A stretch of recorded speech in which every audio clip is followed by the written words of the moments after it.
Good morning. Welcome to Rehu Sport for the Super Rugby Trans-Tasman Round 1 Saturday night preview.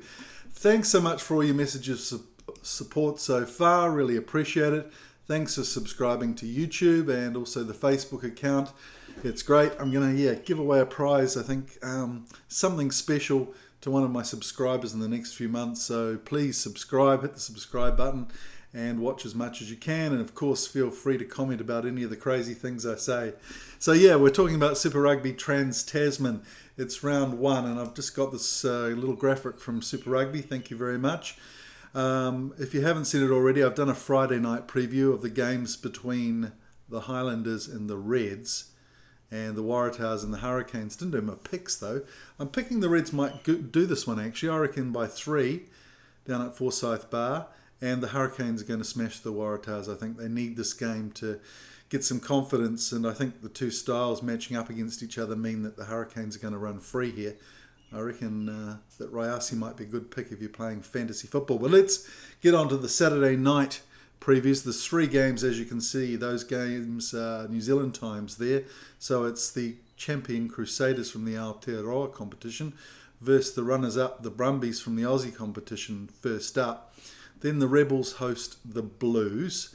And the final game over in the west coast of Australia is the Western Force taking on the Chiefs.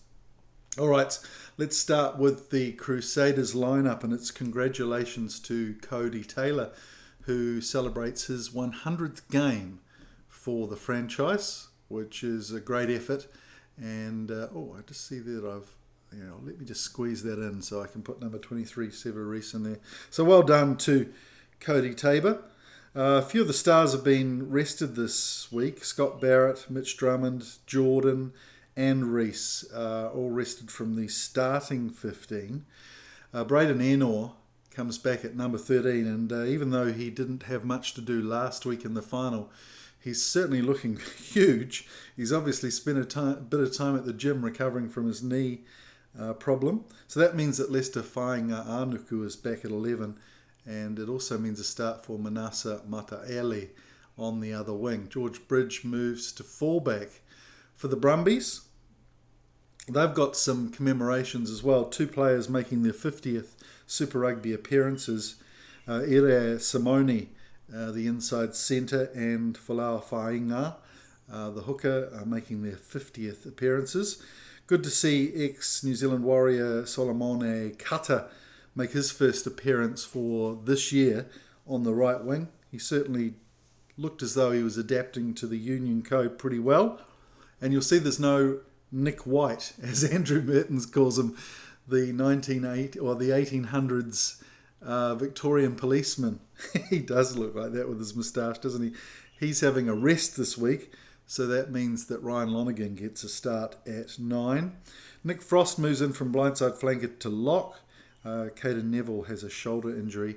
And also Henry Stowers, the Samoan international, makes his debut for the Brumbies. I think he's played games for the Western Force. Certainly he's played when they were playing in their competition up in Asia. I think he might have made an appearance or 2 in Super Rugby already for the Western Force as well. So looking at that game, it's a 7 o'clock game in Christchurch. We were really lucky with the weather last week in the Aotearoa final. But enormous game for the 13, Braden Ennor. He's got a lot to prove, and he'd love to get his place back in the All Blacks. And I reckon, the time is right for him to put some performances together, because Goodhue's obviously out. Riku Ioane's struggling with his form. You've got Anton Leonard-Brown. Laumapi's going to France. Haveli's making some good strides in the inside centre. But as far as 13 goes, it's still a reasonably open competition for a place in the All Blacks squad at least. Finally, we see the Crusaders, since the injury to Tom Christie, get a real 7 in, and he's on the bench this week. Brendan O'Connor, I think he was born in Australia, wasn't he, Brendan O'Connor? But he's a real veteran and a genuine 7. So I'm looking forward to seeing him come off the bench, because I reckon he may change the dynamics in a good way for the Crusaders if he gets a chance. And I'd expect him to maybe see some more game time if he pulls it off successfully. A Bridge test at the back. We've seen George Bridge play there in the past, but not this season. So they're giving Jordan a rest, and Havili's still at 12. So that looks like almost a permanent move for him now. And it'll be good to see how George Bridge goes there. He's really good on the attacking high balls. Can he cope with some of the field position kicks that they'll put to him? Now, for the Brumbies, the rolling maul, is it a go or a no? We've seen it work well in the Aussie competition, but in New Zealand, it really hasn't. Teams have worked out how to close down those rolling mauls. We saw teams like the Highlanders last year do really well. This year, no, although they did find different ways to score from lineouts. So it'll be really interesting to see if the Crusaders can close down that Brumbies rolling maul close to the line. Fainga, who's celebrating his 50th game, has scored 29 tries already in 49 games for a hooker. That's amazing. Will the Frost come out in Christchurch? Now, Nick Frost, interesting young character, went to the Crusaders Academy for a couple of years. He is an Australian, but then he went back and got a contract with the Brumbies. He's been playing a lot at 6. He's a real athlete, amazing, and physically adept as well. But I think probably the selectors have been waiting for him to fill out a bit to foist him into lock, but because of injury, he's had to go there. I think he's a real prospect for Australia in the years to come, and probably at lock. So this will be a good test for him. He'll be up against Dunshea, who's quite a similar player, and of course the Master Whitelock. So big game for Nick Frost, and no Nick White. That's going to be an interesting one for the Brumbies to see whether they can cope without him, because he's such an influential player. And I would have thought he'd be great against the Crusaders. For this game, I'm picking the Crusaders. It's going to be close for about 65, but I think they'll pull out to maybe 12 points by the end. Crusaders by 12 for me. All right, next game in Melbourne is the Rebels. And to be honest, I don't know much about the Rebels this year. I was surprised to see Matt Phillip wasn't in the squad, obviously suffering with an injury. So here's their match day 23. No Naisarani either at number 8. He's been suspended. So Wells, the vice-captain Michael Wells, comes to 8. Stacey Ely, who grew up in Auckland, in Onehunga, I think, played for Hawke's Bay the last few years. He's at outside centre for the Melbourne Rebels. It'll be a big game, and I'm sure he will run into some players that he's played against in the past. On the bench, Lockie Anderson, who was really good. I did see a game earlier this year where he's got some screaming pace, that young fella. He's back in after a 2-month injury break. And an interesting player, Michael Isley, he's been cutting it up for Eastwood in the Shute Shield in Sydney. He scored 7 tries in 4 games for Eastwood Club.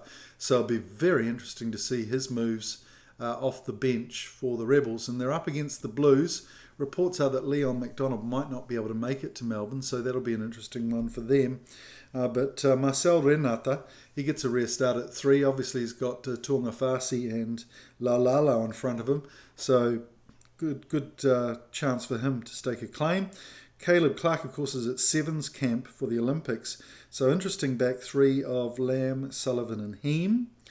And in the pack, no Paddy Tuipulotu or Dalton Papali'i still. Sam Dowery's also carrying an injury, so they'll lose his height.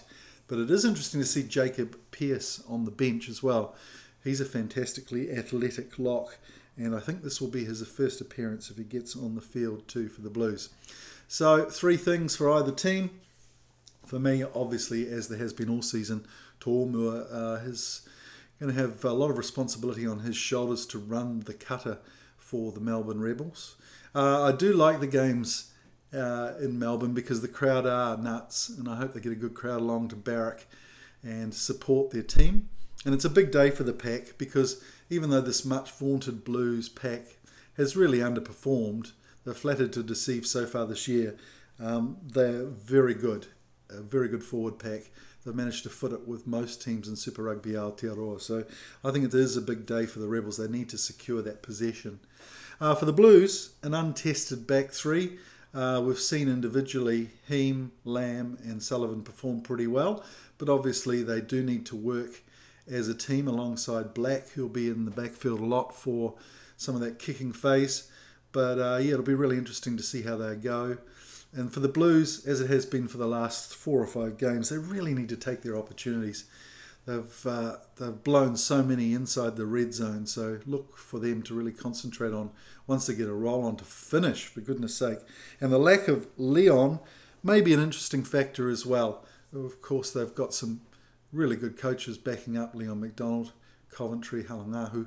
So, yeah, it could be an interesting factor. But for me, I think the Blues will do this one, probably by about 8 or 9 points, even though they're visiting what can be a tough venue for visiting teams. Okay, over to Western Australia. That's a game that's just played just before midnight New Zealand time, so that'll be 8 p.m. local in Perth and in Asia in places like Hong Kong and Singapore. Oh, by the way, I did hear from a lot of my Asian contacts that they can't find where the games might be played. I've put some feelers out to Rugby Pass, and if I hear, I'll certainly post on my Facebook. So if you're not a subscriber, subscribe to Rehu Sport on Facebook as well. So for the Force, there's 2 returns here. Rob Kearney, the ex-Irish international at fullback, Jake McIntyre at number 10, who's replaced the Argentinian Miotti. Henry Taifu gets his second start of the year at inside centre. That means Kyle Godwin moves out 1 slot, the captain. And on the bench, potential debut for Ollie Callan, who's a local West Australian, 20 years old, plays his rugby at flanker, so he could get in and get his debut for the Western Force, which would be exciting. So the beaten finalists in last week's Super Rugby Aotearoa, the Gallagher Chiefs, have announced their team. Nathan Harris, the old veteran, jumps ahead of Tokeaho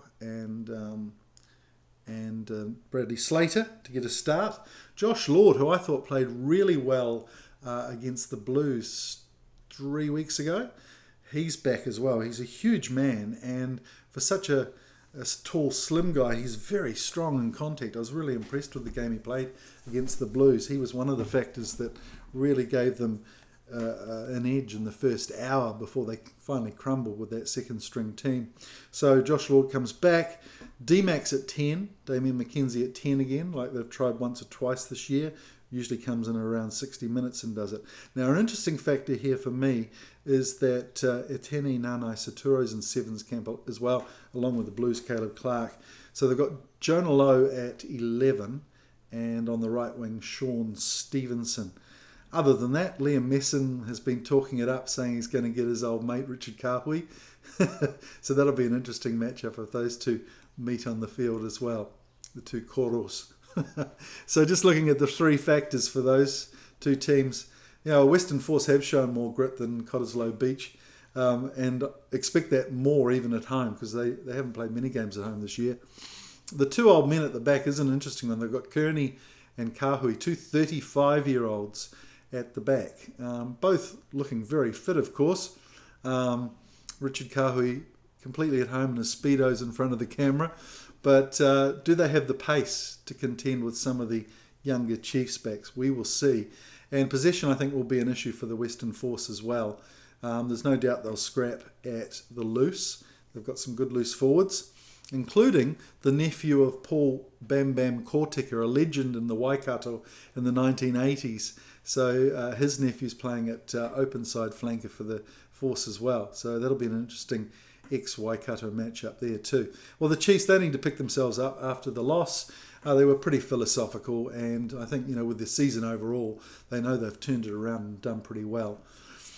My issue with Nanai Saturo not being around is that do the Chiefs lack that power running back? We saw some great stepping straight and really good meters from Nanai Saturo during the season. I just can't pick who that player will be with the backline that they've chosen there for the Chiefs this weekend. So that will be an interesting one. I think they do need to force their way over the advantage line. And they have Soakula and Jacobson at loose forward as well. Expect them to run off D-Mac at times too in phases. And D-Mac at 10, it's an interesting one. And again, that comes back to Kortecker as well.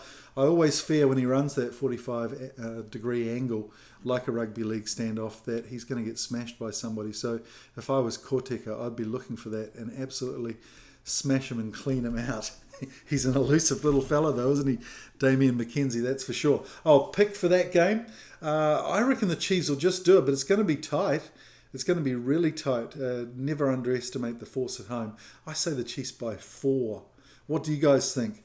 Put some notes and some messages down underneath there on YouTube or Facebook. Subscribe to the channel and enjoy the rugby this weekend. I hope you get to see it in Asia, and I will. inform you if I hear anything about where it is.